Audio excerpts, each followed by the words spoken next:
Hello everyone, कैसे हैं आप सभी। आशा करती हूँ कि आप सभी बहुत अच्छे होंगे।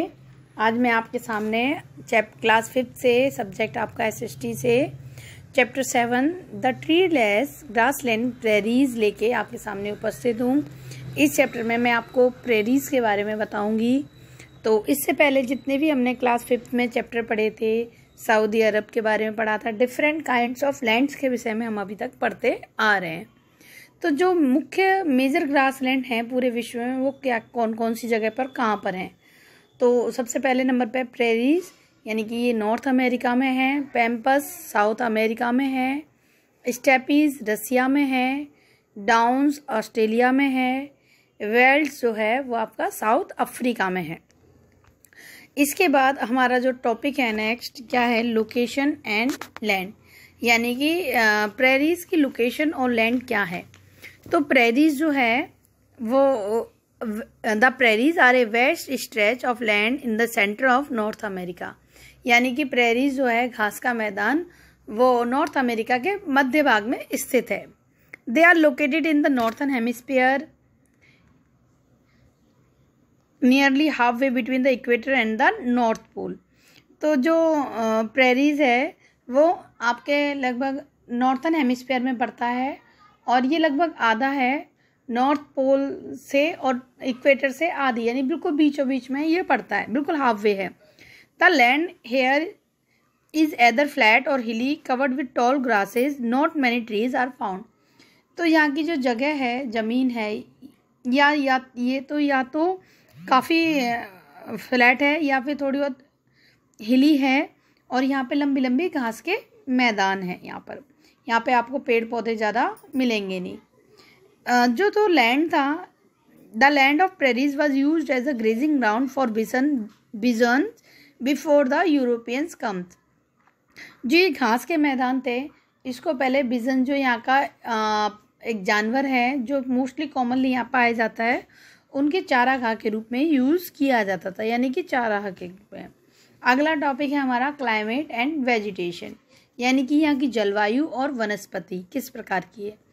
तो आप जो यहाँ की जलवायु है, the summers are hot and winters are cold with little rainfall of about 50 centimetre to 70 centimetre तक, यानी कि जो यहाँ की गर्मियाँ हैं वो गर्म होती हैं और सर्दियाँ यहाँ पर ठंडी होती हैं हद से ज़्यादा, और यहाँ पे थोड़ी बहुत बारिश होती है 50 से 70 सेंटीमीटर। जो पानी की खपत है वो यहाँ पर इनकी दो जो मुख्य नदियाँ हैं, मिसिसिपी और मिजोरी, वो पूरा करती हैं। The main crops that grow are wheat, oats, barley and rye. जो यहाँ की मुख्य फसलें हैं वो गेहूँ, बाजरा और मक्का है। Prairies are often called the wheat basket of the world. Prairie को विश्व का गेहूँ का कटोरा कहा जाता है या विश्व की गेहूं की टोकरी कहा जाता है, क्योंकि यहाँ पर पूरे विश्व में सबसे अधिक मात्रा में गेहूं का उत्पादन होता है, क्योंकि ये जो है ग्रासलैंड घास के लिए उपयोग है। और आपको पता होगा कि वीट और राइस या फिर आपका मेज जो है वो एक घास ही है। अगला टॉपिक है इकोनॉमिक एक्टिविटी।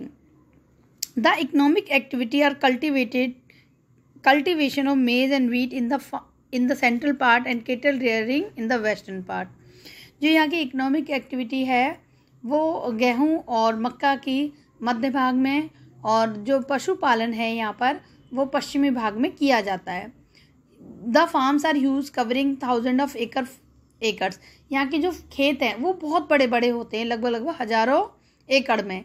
और जो फार्मर हैं जो यहाँ पर रहते हैं, यानी फार्म्स में रहते हैं, उन जगहों को होम स्टेट्स कहा जाता है।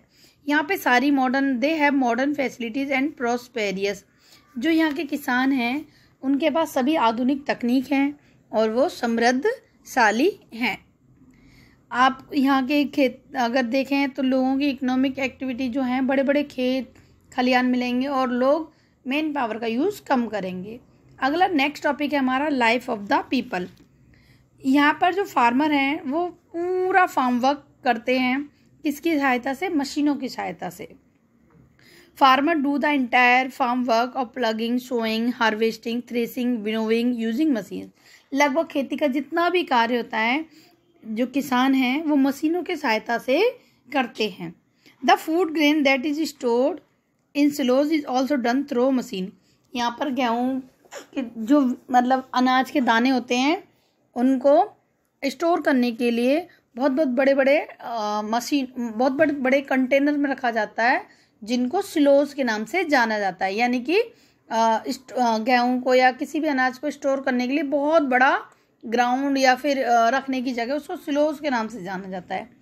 इसलिए यहाँ पर man power used in farms very less, यानी कि यहाँ पर आदमियों का प्रयोग खेतों में बहुत ही कम हो गया है पहले के मुकाबले।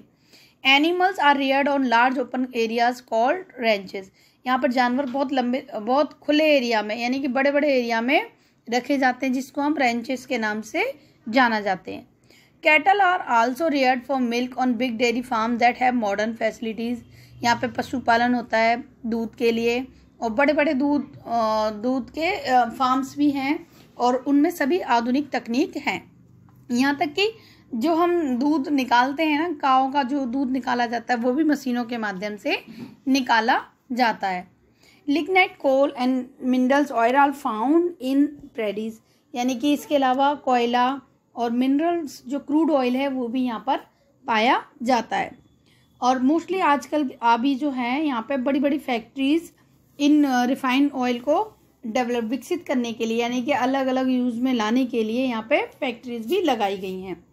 जो यहाँ पे साइंटिफिक डिस्कवरी है, वैज्ञानिक जो आविष्कार हैं और जितनी भी नई तकनीकें हैं, उसने यहाँ की लोगों की ज़िंदगी में इम्प्रूव यानी कि बदलाव लाए हैं और बहुत ज़्यादा यहाँ पर तरक्की हुई है। यहाँ पर वीट हार्वेस्टिंग के लिए आपको मशीनें मिल जाएंगी। डेयरी फार्म में आपको देखोगे प्लगिंग करते हुए कि दूध निकालने के लिए भी यहाँ पर मशीन है।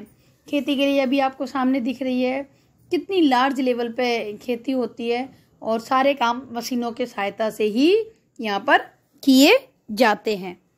तो इसी के साथ ये चैप्टर आपका जो है अब पूरा हो गया है और आपके सामने ये सुंदर सा जो यहाँ का जानवर है बिजन की पिक्चर्स मैं आपको दिखा रही हूँ।